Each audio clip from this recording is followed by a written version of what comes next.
Well, in today's Climate Watch, we are less than 1 week out from Earth Day. So we are taking a closer look at Churchill, Manitoba in Canada. It's the polar bear capital of the world and attracts tourists and scientists from all over the globe. But this destination is at risk.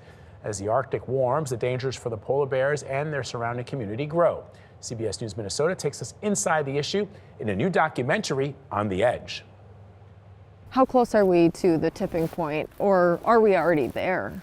It's a bit hard to tell. In an individual year, bears can do well. There's a lot of variation from year to year. The downward trend is very clear. Are we doing enough? We're probably not doing enough. Right now, the risk for them disappearing in this region, it's quite substantial given how slow the progress is towards reducing greenhouse gas emissions. Another thing about this population is it makes for a kind of good harbinger. This will be one of the first populations to go if the warming scenario we're currently in continues. Yes, the Western Hudson Bay subpopulation is one of the groups that is expected to disappear first. 5 years from now, I probably expect polar bears to be here. I'd be surprised if they were not. 10 years from now, things really start to get fuzzy. And 20 to 30 years from now, certainly within my lifetime, unless things change, I expect to, at some point, not be able to come up here and see polar bears.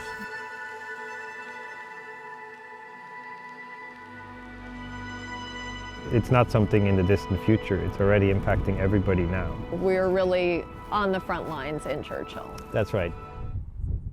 And CBS News Minnesota reporter Erin Hassanzadeh joins us now. Erin, good morning. How are the polar bears doing there now? Good morning. Thank you so much for having us. You know, the Western Hudson Bay polar bears, they're the most photographed and studied polar bears in the world. People travel from around the world just to get a glimpse, and they go into Churchill, this little town of 870 people. No roads in, no roads out, a remote gateway to the Arctic. But Polar Bears International, a conservation nonprofit that guided us on our trip as we shot this documentary, says they're really in trouble.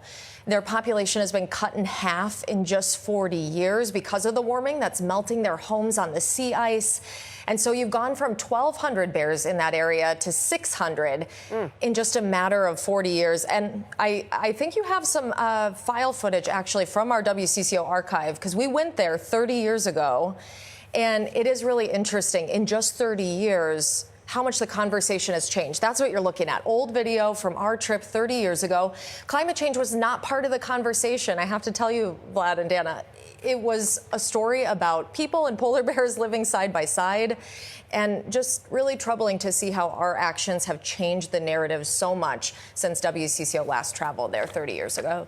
So you speak about our actions. You've learned that what happens in the Arctic doesn't stay there, actually. This community may seem far away to us, but what is this warning that we should all pay attention to? Yeah, we learned from the climate scientists at Polar Bears International that what happens in the Arctic doesn't stay there. And I think a big question we sought out to answer here in On the Edge is what will be lost if you lose the Western Hudson Bay polar bears? And I'd love to take a moment to talk about that. You lose tourism dollars. Polar bear tourism in this town is the economic lifeblood of this small town, so that would be lost. Of course, it's a big part of the town's identity. You can imagine they've been living side by side with them for so long. It's a big piece of the culture. It's significant in indigenous culture, too. And so that would be lost. You'd also have a scientific loss, because this is the easiest place for scientists to access polar bears. So if that is lost, you've got the loss of science. And of course, there'd be that human-bear connection that is severed, because this is the place we can all go to learn about them. We hope this serves as a warning for everyone who watches On the Edge. You lose an ecosystem also. This is a problem. This is a big problem, and this is something we've seen replicated in other species, too. Erin Hassanzadeh, thank you very much. You can watch On the Edge now on the CBS News Minnesota YouTube page.